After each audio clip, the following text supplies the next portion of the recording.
Hello and welcome to West Green. This is Steve. That sounds so boring, doesn't it? Welcome. This is part 6 of building the Martin Finney corridor tender. This is the chassis, and these are some of my other locos. Looks like Barry's scrapyard, doesn't it? Got to get this little babe going. I tried putting plunger pickups on today. I had all sorts of fun and games. Anyway, enough said. So what I'm starting on is the body, the tender body. Let's get that out of the way. These are the instructions. These are the original Finney instructions. I'll keep that one for a second. Now, okay, following on Martin's instructions, it says to take the two side sheets. This is the inside. It says put the outside sheets together. So I've got two outside sheets and tack solder them together. So I've just done a tack there. There's a tack on the bottom. Yeah, so that's why I tacked it. Then the other thing it says to do is there's a little jig. Let's get myself a pointer. This will do. My pen. My craft knife. So what you do, I've got a jig here. See this piece here? Like that. That's a jig. And it says to tack solder that on the outside. There's these little tabs here, so they go flush with the outside. Now this tab is for two purposes. I'll look at the diagram and I'll show you. This is a diagram. So this is for two purposes. One, the first purpose is for marking the handrail holes. So, which is why you put the two together, so that you do get them both in the right place. So if you look, it says A4 and A3 class. Okay, so if you're building an A3, all you do is you drill that hole. You can discard the jig and also unsolder the side frames. If however you're building an A4, which I'm doing, it's a bit different. You use these holes, they're further back, so you use the bottom hole and either one or two of the top ones, depending on what tender you're building. Certain locos had taller had longer handrails, so you've just got to know your stuff, I suppose. Okay, so if you look here, if I'm doing the A4, so I'll drill out this hole and this hole, which I've done, and then it says to cut out the shaded area. Now these tabs, it doesn't tell you in the instructions, but these tabs line up with the edge, so it means this is parallel. I'm assuming that you actually get a, what do they call it, a jeweler's piercing saw, which I've got, and I'm just going to cut around there and I'm going to file it off. Then I can separate these and that's done. There's also then a piece of beading to reinstate, which has got hinges on it. If you look here, this is the A3 tender where you don't cut. You see how the side sheets come round quite noticeably. On the A4 tender, I didn't curve in so much. This is the A4 tender. Figure 13, A4 tender. Notice how these don't curve in as much, whereas these ones, hence why you cut it back.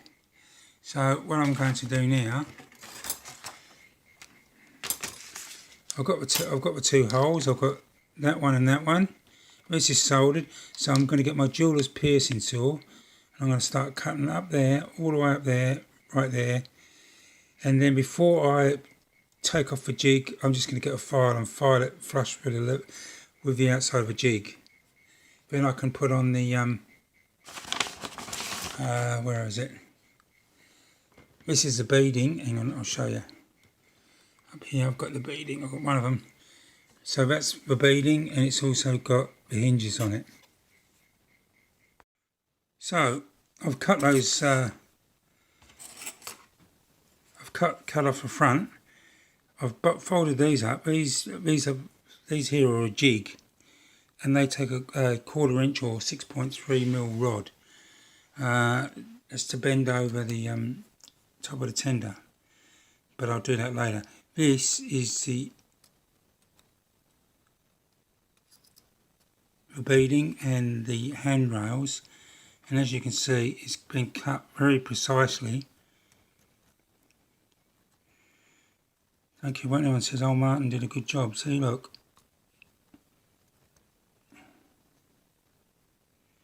So you put it up there and fill that up. You'll never know it was cut off. So you can see this one, I haven't put that on, but the same deal. Anyway, I think I'll call that a night because I'm getting tired. Very tired.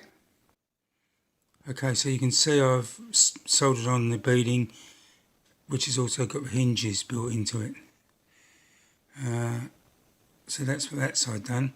This side is yet to be done. I'm using a I've got a resistance soldering unit here, so where's the probe? And solder paste. So basically you just put solder paste on, put the part on, press the button, it heats up, take your foot off, let it cool down, take it away. It's very good. So, as they say in Wales, there you have it. There you have it. If you like, it's not over the engine. Anyway, so there's the, I've reinstated it. You can see it's a, it fits so well.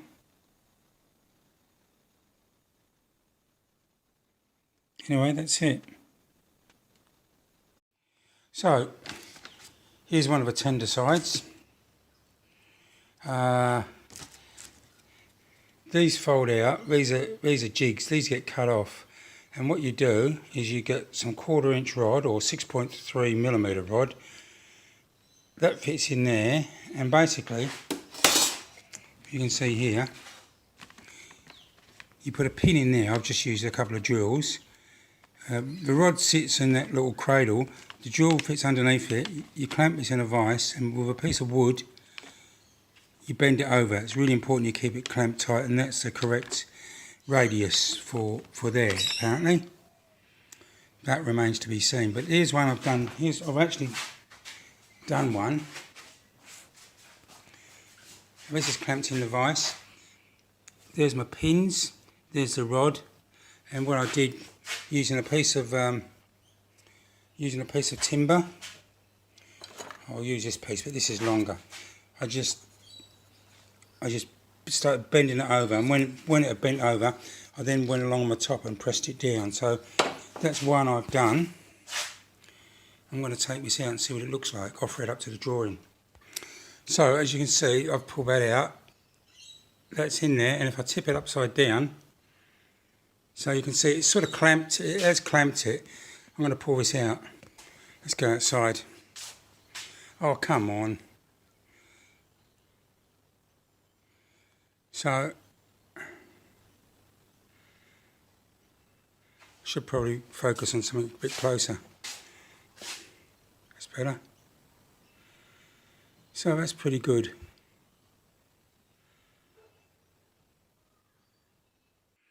So this is the scale drawing. Let's put this on.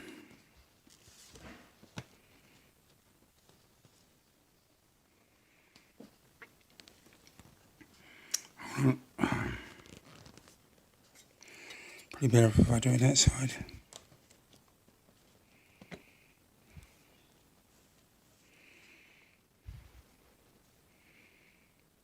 Pretty happy with that.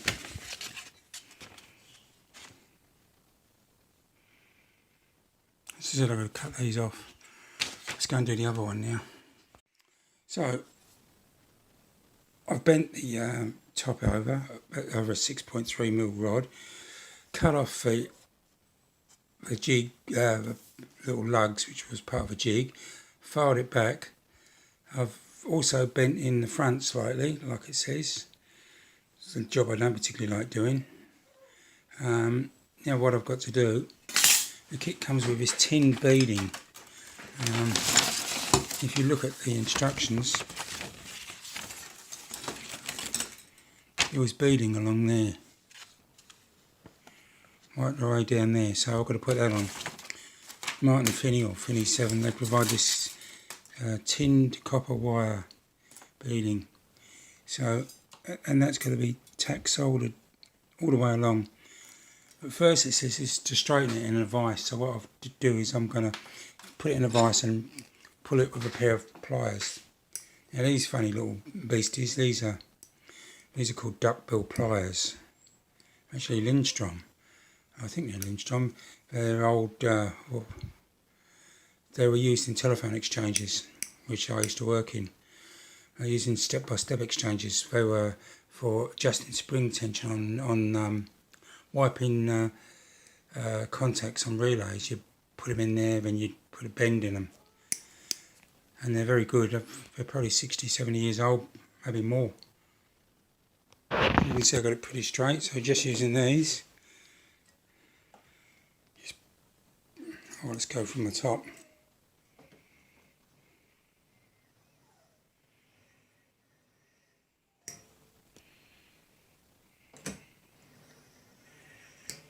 Bingo, done it. So, it's been a big job. I bent over the top. I've filed off the little jig lugs which come with it. They're all gone. I put the hinge on, which is part of a beading on the inside. I had to file all that back. The other thing I had to do is I've done one side. See, that's one which I haven't done, but I'll put, oh sorry, come on. There's beading goes on the outside. This is the side I've just done. I'll just put all that beading on. Using, it comes in the kit. It's tin copper, it's like a flat, it's flat and it's tin, so I've had to straighten it. Tack solder it in a few places.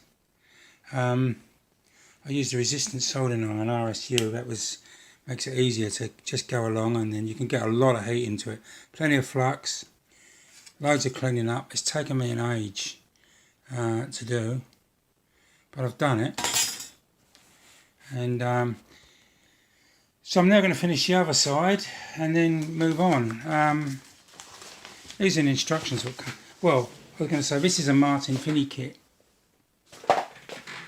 You can see, oh, it's upside down, Martin Finney, and that comes with a set of paper instructions. But since Martin Finney gave the game away, and the kits are now manufactured by Finney7, well, you can actually go to their website and download the instructions, which I've done. So I've not only have I got the original, I've got these, and of course these have got these have got photographs on it. I'll show you. So you can see they've got photos. I've got them as a PDF. You can also search for things in the PDF, but PDF's a bit hard to read. So, and this the corridor tender, it's for an A4 and an A3, and there's a few differences. This is an A3. There's the A4. You can see how it's got more streamlined. This is higher up in the front. The big difference too is the front. Where the returns at the front on the A3, they turn around almost like 90 degrees. These don't turn around much at all. Hang on. Let's go there. There's only a slight turn on them. Anyway, I'll put the link to Finney7 down the bottom. Why? Because I just think I should. If you're interested, I can point you in the right direction. Anyway, I think that's it for this part. I'm going to get on. I'm going to finish this other side, and then I'll see what I'm going to do for the next part. Please, if you like, give us a like, a comment. Tell me if I'm doing a good job of explaining things. I'm always trying to improve.